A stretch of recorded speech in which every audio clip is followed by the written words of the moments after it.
What's going on? So in this video, I'm going to be giving you some insights that I have gained from spending $1 million last month of partially my money, partially clients' money. It's definitely not all my money. But to be clear, I want to give you some insights that I'm seeing from the overall business perspective. And this is almost going to be like a brain dump of just like some insights that I've gained so that hopefully you find it valuable. I've heard from some of my consulting students and that kind of thing. And I'm not here to sell you anything. I'll walk you through that in a second. But I've heard a lot of my consulting students say, hey, I just want to see the insights that are going on a day-to-day basis. And so today is day 11 of posting these videos every single day, posting videos on YouTube. And so to be clear, these are just some results that I got to show apparently according to the YouTube gods to go viral. So $10 million generated online 2024, spending around $1 million a month in ads right now, 20 million follower portfolio, hundreds of clients helped, hundreds of industries. Stripe screenshots, I'm not lying to you. The goal of this channel is just to build a community of cool people, gain some reciprocity with the world, and attract top talent. I'm not here to sell you anything. I'm not here to sell you a coaching program on how to coach coaches on how to coach coaches. All that I ask is that you give me some feedback. So if you absolutely hate the video, please just leave some hate. It'll be the most disrespectful hate. I want to do a challenge. Who can leave the worst hate message in the comments? If you hate the video, leave some hate. Because it's greatly appreciated. It helps my ranking in the algorithm. And then if you find any value, pay the fee. So sub or like. I do these videos for free every day just to share just kind of some, insights on what I'm seeing. To be clear, I come from the info space, so a lot of these insights are going to be very, very specific to the info space. But yeah, not all of them, but some of them will be. First insight that I've gained over the past week is the gap between like venture capital, like real businesses and online businesses. And this can also be known as like offers versus businesses. There's a huge gap and a huge, difference between someone who's in like an actual business. And by actual business, I mean something that's, funded, something like, let's say WAP or Fanbase, like these big payment processors or, a large e-com business, a large business that's able to scale, and as well as like enterprise businesses. There's a huge gap between enterprise businesses and then these things that we call businesses, which are basically just offers. They're not really businesses, especially in the info space. There's so many people selling offers on how to do TikTok shop and how to do all this other stuff, how to, gain money with trading, how to go viral, all these people selling school communities and high ticket coaching and everything like that. In my mind, those aren't really businesses. In most cases, they are offers. And so that's important that you understand the difference, because a lot of people try to fight for their limitation of saying like, hey, I am a business, when you're not, you're an offer. But if you would just accept that you're an offer, you would make it a lot further in the space, right? So to be clear, there's a huge gap between these big venture capital funded businesses and online businesses that are what I call an offer, right? And I think there's a huge discrepancy in the strategies that you need to scale these offers versus the strategies that you would need to scale a business. And I've learned it because, again, I've worked with literally 100 plus different industries. And if you don't believe me, you can go to my website and I'll even leave the link to my results page directly in the comments, and you can see literally every result we've gotten. To be clear, we've scaled both. We scaled offers, we scaled businesses, right? And there's not necessarily one that's easier to scale or, harder to scale, but there definitely is, more and less value in each of them, right? I think that real businesses provide a lot more value to the world. In some cases, there are very good offers. For example, I went through Sam Ovens Consulting Accelerator. That was a great offer. That was a very, very good basically course and coaching program and community and stuff like that in that program. It was a very good program, right? And that was an offer. It wasn't necessarily a business, but I gained value from it. So you can still gain value from an offer, to be clear. But yeah, most of us who are in the info space really just run side hustles. This is a huge point because a lot of people will think, okay, I'm running this business. And what you have to understand as well is when you're selling something in info, a lot of times people don't want it to be sold as a business because a business is hard. People understand that a business is hard. The likelihood that you succeed in business is very, very low. And so to be clear, people don't want to run a business. They want to have a side hustle that generates income, right? So their desire, some people like me, my desire is to run a business. I'd rather have a business making $50K a month than be working for someone else making $500K a month personally. Now, to be clear, I'm not saying that I'm not really making like a big statement with that. I'm just making an example that there are some people like me who would rather run a business. But for most people, they would rather not run the business, not deal with the headache. They'd rather just have the side hustle income. And so this is a very, very good marketing angle to take, is this side hustle, side income kind of thing. Because there's actually a lot of people that we found through, getting on calls and sales calls and stuff like that. We've had a ton of sales calls over the past week where we've really just noticed for some of the offers that we're working on, and for some of the businesses that we're working on, is that people really don't want to run a business. People understand that it's hard to run a business. And so, for example, we had a guy who was selling an appointment setting offer, right? And this is a guy that I know. We didn't actually work with him, so just want to make that clear. This is just a guy I know. I was chatting it up with him. And he was selling this appointment setting businesses. It's a business. Appointment setting is not in any world of business. You take any of these closing gurus like Shelby Sapp or, Josh Lyons or anybody like that. I don't have any hate against any of those people. However, closing is not a business, right? It's not a business. Now, a closing agency, that is a business. A closing mentorship where you teach people how to close, that is a business. But closing or appointment setting is not a business, right?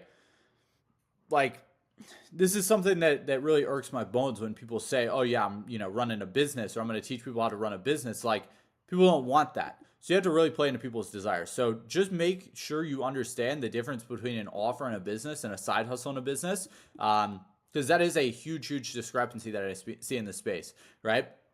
And it's very, very important. Like, for example, if you're selling TikTok Shop, don't sell it as, hey, here's this business model, especially if it's something like TikTok Shop specifically with the audience that you're trying to attract. People don't perceive themselves as smart enough to run a business in a lot of cases, right? And this is just the truth. This is just like pure data, pure pattern recognition of the thousands of sales calls that I've hopped on in the past 7 years, 6.5, 7 years that I've been in business, right? People don't want to run a business. They'd rather have a side hustle, right? So that's really like insight one. Insight two is the creator economy is cooked. It's completely dead. I don't know why people are still like trying to go after these creators as their main acquisition like source or their main niche. It's not necessarily bad to go after creators, right? There's a lot of people that I see having a ton of success with creators.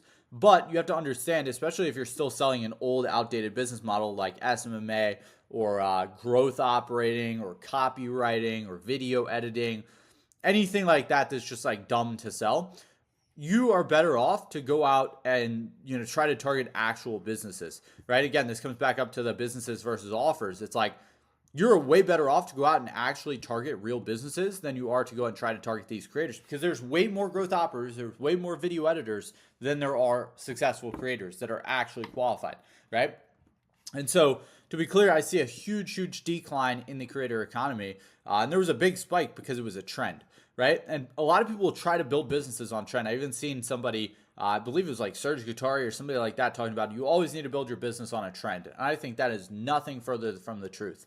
Plumbing is probably one of the safest business models from a commoditization standpoint, not necessarily from commoditization actually, but from a getting replaced standpoint and that kind of thing. People don't want to do their own plumbing. People don't want to go and fix sewage leaks. People don't want to do that. People would rather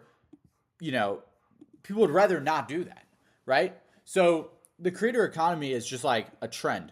It's a short-term thing. And so you have to think of it as such. You have to think like, okay, how can I capitalize on this? And I've said this since the beginning that it's, the creator economy or info is basically like the ultimate get-rich-quick scheme. It's an easy cash grab. It's very, very good if you want to make some quick capital. And I'm not saying that it's a get-rich-quick scheme is like it's a bad thing. Get-rich-quick schemes can be good, to be clear. Not promoting it or saying, hey, go try to get rich, because that's not my goal. I want to build a long-term business that's going to last and, basically be long-term, right? I don't want a short-term business. I don't know why people still desire that. But to be clear, these creator businesses, they pop up because the creator is the trend. And the trend goes away like that. And so if you're not prepared for the trend to go away and you're just sitting there waiting and waiting and waiting for the trend to come back, you're just going to fall. You're just going to push yourself into a pit that you can't get out of, right? And like the lifespan of an influencer is so small. I've seen it with my clients, my old clients. I've seen it with literally hundreds of people where they will go and like, who do you remember that's still around from 2015? Right? Okay, you got maybe Ty Lopez, Grant Cardone. Those are like the big dogs. Those are like the real people who have actually built something of themselves in info. But like Grant Cardone and Ty, like they all have something in common that they have to sell like 10 new offers a week, right? They can't just get away with selling one offer, one product, one target market and that kind of thing. It just doesn't work. The TAM is just too small. So, long story short, I think the creator economy is cooked. Educational content is completely commoditized. Nobody wants to buy coaching. People will buy like done for you stuff, definitely, but people don't want to buy coaching. People will buy coaching, but they don't want to buy it. That's not like the thing that they feel like they're going to get the best bang for their buck for unless they're poor. And in that case, we don't like to target poor people. And so that's why we stopped and really pivoted hard away from our consulting products. And it's not that we just like left our current clients in the dust, but we're just not focused on acquisition for them, right? And so this educational content is being replaced by AI, right? And the influencers were the first people to be replaced, to be clear. I can literally go on AI, I can go on ChatGPT and talk to it and get the answer to literally any question that I have, like literally anything. And if ChatGPT can't answer it, neither can an influencer, right? So educational content is just as commoditized as video editing or anything like that. So it's super, super hard to sell something that's educational. So another thing, this is a slightly off the topic slightly. But people want more like raw conversations. They don't want scripted talking head. They don't want this like educational content. To be clear, if you're just going on the internet and talking like pure education, right? You're talking about like, hey, here's how to make 10K per month in the next 30 days. Boom, you got to do sales, marketing, leadership, right? Like nobody cares, right? Because people can figure that out with ChatGPT. They don't care about the educational content. People are also getting more emotionally manipulated as they scroll social media. So the way social media works, and this is an insight that I've gained over a while. The big problem with social media is that it just like ruins your like emotional state, right? And if you've ever watched like Consulting Accelerator, like week 2 in the mindset section, great mindset section. Literally everybody's course just copies that mindset section. But yeah, to be clear, that talked very, very in depth about like just keeping your emotions stable and not just like fluctuating a ton. And when you fluctuate your emotions, you're not able to really focus and dial in on one specific thing, right? And so people would rather have something like this where I just make some bullet points and then go off of it if I'm gonna do educational content, and if I'm gonna go do social media like short form content. You really can't get away with like content that's just like talking head because there's literally millions of pieces of content going out a day. AI can produce literally hundreds of thousands of pieces of content a day. In the next 2 to 3 years, we're gonna have like all AI, right? Influencers are gonna be completely replaced by AI, and you won't even be able to tell what's AI and what's not. But people don't want this like super Mr. Perfect scripted talking head anymore. It's just not working as well. You look at literally anybody who does this, their numbers are down. Pretty much anybody. There's a select few who it's not, but pretty much everybody it is. I was talking with someone the other day, a friend that I have, about his idea for a school community where he's basically going to teach people like how to go viral on social media and how to get views and that kind of thing. And I really found something interesting. It's that he'd been talking about this same idea for like 2.5 years. Right, so this is kind of like the next insight, is that idea 2 years ago, or a year and a half ago, would have been a great idea. And I'm sorry, my husky is like tripping out over here. What? Go get your toy. But yeah, so that idea would have been a great idea 2 years ago, right? To be clear. But now it's like nobody's buying a school community for $50 a month on how to go viral. Just like isn't something that people desire. People don't want it. People don't really care about going viral. It's not a desire anymore because people have realized and come to the conclusion over trial and error and testing and through the long period of trial and error, they've had long enough to know that virality just doesn't generate leads. And it can, to be clear, it can. But for most people, they're not doing it in the right way where it's actually ever going to generate anything for them, right? And so people have realized that it's like going on a paid advertising platform, going on Meta, and just setting up an awareness campaign without setting up any sort of, you're setting up like a traffic campaign ideally, or realistically, you're setting up like a traffic campaign when you really should be setting up also first your conversions, because that's where you should first be spending money, is on your direct response so that you can actually get a result, right? People aren't able to make plugs in social media because it doesn't go viral. And so with social media, it's just like emotionally manipulating your brain constantly to have different emotional states. And your brain starts to produce all these different chemicals, and then you can't focus, you can't do anything. And so when that happens, you're not able to turn those ideas into actions. You're not able to actually get shit done. And that's really what moves the needle forward. And believe me, I'm not saying that I'm not like this or that I'm not trying to virtue signal and say, hey, I just like work 20 hours a day, perfect focus. Like I don't. To be clear, I'm not a very focused individual, but I do understand the science somewhat. I'm not a scientist, but I do understand the basic science behind how this stuff works and how social media kind of emotionally manipulates you into not taking action or into taking a bad action potentially as well, right? And so, uh, another kind of like small bullet point or small insight that I would take away from this story about my friend who wanted to start the school community about going viral is that you got to stop talking about what you're going to do, right? If he had just not brought it up, it wouldn't have been that big of a deal, right? He could have just done it, taken action on it, validated it, tested it, and then figured out if it made sense to do or not, right? Because a lot of times, and he brought it up, but it's like, okay, if you're going to bring it up, you need to take massive, massive action on it very, very quickly. Rapid validation. I did a whole video the other day on rapid validation, and go watch that if you haven't already. It's a very, very good in-depth video on how to validate offers. But to be clear, stop talking about what you're going to do, because now he just kind of like made himself look like bad because he's still talking about this thing that he hasn't taken any action on, right? So don't tell people your goals. That's like another side insight. Next, this is one that you will hear me talk about again and again and again. Decentralization, super, super important. This is always going to be a big point of mine. To be clear, I've been banned from literally everything. Been banned from IG before. I've been banned from Amex.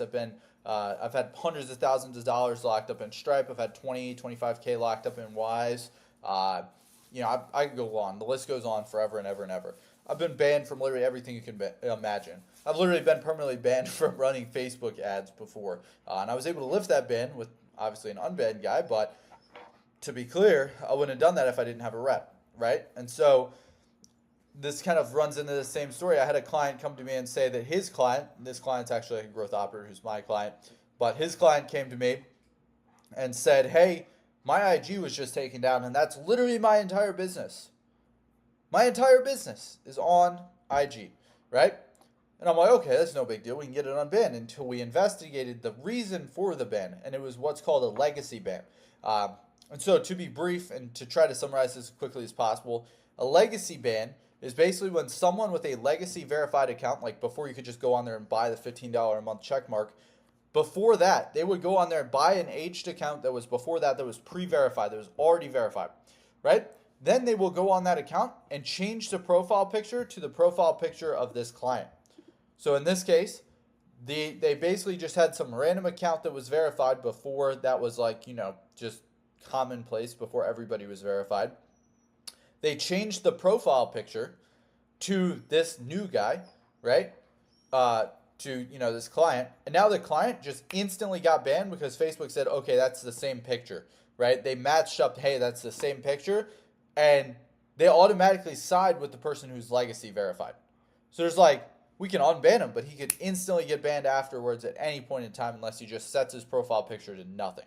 And even though this guy was actually verified, he had Meta Blue or whatever, Meta verified, he didn't have like the original verification, the legacy verified account got the upper hand. And so whenever you have enemies in business, even if you don't think you have any enemies, a lot of people do have enemies. And so to be clear, you want to decentralize yourself. Don't put all your eggs in one platform. Don't spend all your money on Facebook. Don't spend all your money on Google. Don't put all your videos on just YouTube. You got to post them elsewhere. Don't rely primarily on Meta products or on any products, right? To be clear, you need to diversify where your actual your energy spend is going, right? Your spend physically through paid ads, and then your energy is going to through organic ads. And I do that through a software called repurpose.io, to be clear. This is part of what I do. I don't know if I spelled repurpose right. Hopefully I did. If I didn't, just spell it right, and then it should come up. It's a great platform. I basically repost all my content. So like all my shorts, I have like one Instagram account at ZB Scales that I post my content to, and then it gets redistributed to Snapchat, Spotlight, LinkedIn, YouTube, Facebook, literally every platform. So to be clear, great platform. I'd highly recommend it. But yeah, also, paid traffic is so much better than organic. A lot of people rely on organic, and there's literally nothing this dude can do, really. I mean, I can get him unbanned, but it's like, okay, if he just gets banned again, there's really nothing he can do, right? And he can continue to pay me, thousands of dollars to get unbanned. But to be clear, it's no guarantee, right? There's no guarantee on it. There's no guarantee I physically could put on it because of the legacy verified ban, right? And so this is why paid traffic is a lot better than organic for two reasons. One, the platform is a lot more likely to reply. Facebook and Instagram will almost never reply on an organic account. And they will reply if you pay them money, right? Sometimes. You might get somebody from India. You might get somebody who's not at all qualified to answer your question, but typically they're a lot more likely to reply. Two, paid traffic is way more reliable, right? And if you know what you're doing, you're not going to get shut down. If you're, staying compliant on these platforms, right? I see a lot of people mess up ads because they're just not compliant. Most people's ads just are like trash. They're like, hey, if you want to make 10K per month in the next 30 days, they're basically just like reading the list of things that Facebook says you can't say. Like, hint, hint, you can't say 10K per month. You can't say 30 days. You can't say 90 days, right? Like, you can't do these things. People don't know that. So a lot of people will fuck up their paid traffic because of that. But I digress. Paid traffic, a lot better than organic. And do not be too platform reliant, right? So those are kind of like the basic. Oh, I have one more. One more bonus insight for the people who made it 21 minutes into this video is micro gurus, people like me, as well as people who are, super, super great at what they do, but they're not super public facing. When an influencer gets too big, they typically get like very, very like, I don't know what the word is. They just kind of like get off track. They get pulled by the views too much, and that's kind of what you have to do to go viral, to be clear. But over the past few weeks, I've come across a bunch of different micro gurus, or not a bunch, but like 5, 10 different people who are very, very specific to the space that I'm in, right? They're not like, Alex Hermazi. I don't listen to Alex. Like, I'll watch every once in a while, I'll watch a video, but like, to be clear, I'm not watching every video. Iman Gadzi, I don't watch any Iman Gadzi. He's too big, in my opinion. It's just like he's doing everything for the views, and so I just like can't bring myself to watch that kind of video, right? Versus these videos where I'm just sitting down dropping knowledge, yeah, they're going to be harder to watch, especially if you have TikTok brain, which a lot of people do. But to be clear, this is where the real value is. It's in these videos where I'm just like yapping, but I actually have experience. Or like someone else, I'm not trying to put myself on a pedestal as like I'm just like goated micro guru. But there's plenty of other people who will literally talk the same way that I will, but have a lot more experience than me. And so that's who I look up to as my mentors now. But yeah, so this is day 11. This is basically everything that we do. Again, sub to the channel. If you hated the video, leave some hate in the comments. See who can leave the worst hate message. And then if you find any value, pay the fee, subscribe or like. That's all I ask. I'm not going to put like crazy CTAs on this, but do text me. I'd love to connect with you. Again, like my goals are just to gain reciprocity and build a community. And so I'd love to connect with you. This is my personal cell. I'm just going to drop it right here in the video. But to be clear, this is my personal cell. So just leave me a text or WhatsApp. Just text me what video you came from and just text me a little bit about yourself. I'd love to connect with you. But yeah, these are just the insights that I've gotten over the past few months. And if you have any questions or anything that I forgot, just leave it in the comments. Peace.